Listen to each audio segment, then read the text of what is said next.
ఏం అలాగున్నావు? ఏట ఆలోచిస్తున్నావు? ఏం లేదు నాన్న, నేను రాత్రి టాయిలెట్కి వెళ్ళినప్పుడు నువ్వు పక్కింటి గోడ ఎందుకు దూకుతున్నావు? ఓ అదే, జంపింగ్ పోటీలు ఉన్నాయి నాన్న, అందుకే ప్రాక్టీస్ చేస్తున్నాను. అయితే పక్కింటి గోడ దూకాలి కానీ మొన్న ఎదిరింటి గోడ ఎందుకు దూకుతున్నావు? ఓ అదే, ఆ గోడ పెద్దదైపోయిందిరా, నడుమిరిపోద్దని ఈ గోడ దూకడం మొదలెట్టాను. కప్పు కోసం ఎంత కష్టపడుతున్నావు నాన్న రాత్రిళ్ళు. అవును నాన్న, ఒకసారి నిద్ర కూడా పడట్లేదురా. నాన్న, మా జంపింగ్ పోటీల గురించి అమ్మకి చెప్పావా?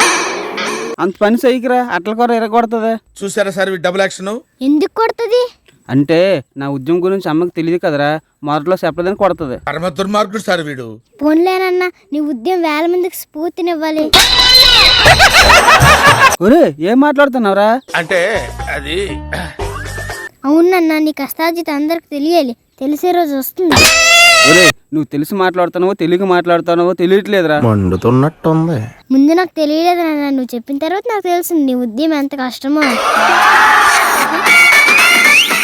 ఒరే నీ దండం పెడతానురా, నా కొంప ముంచేలా ఉన్నావు, ఈ విషయం ఎక్కడితో వగ్గిరా. నో, వదిలే ప్రసక్తే లేదు, నీ ఉద్యమం అందరికి తెలిసేలా చేస్తాను. ఒరే అంత పని చేయకురా, నా కష్టం 10 మందికి తెలియడం నాకు ఇష్టం లేదురా. చూసావు నాన్న, అది నాన్న నీ గొప్పతనం.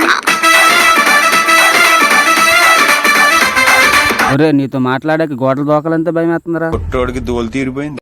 భయపడకు నాన్న, నువ్వు ఎన్ని గోడలు ఎందుకు, నీకు నేను సపోర్ట్ చేస్తా. ఒరే నువ్వు నాకు సపోర్ట్ చెప్పినా పర్వాలేదు కానీ ఎవరు చెప్పకుండా చాలురా.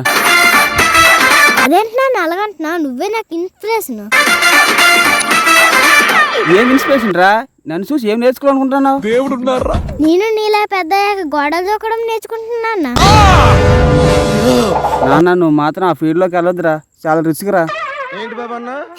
ఆ మాత్రం రిస్క్ లేకపోతే దూకినోడికి తేలా ఉంటుంది నాన్న. ఏం చెప్పావురా? ఒరే ఈ పోటీల గురించి నీకు తెలియదురా, మనం ఎంత కష్టపడినా ఒకసారి కప్పు రాదురా. కంగారు పడక నాన్న, నువ్వు కానీ కప్పు కొడితే నేను డప్పు కొట్టి సాటింపే ఇస్తా. వేసేసాడు, బాగా వేసేసాడు.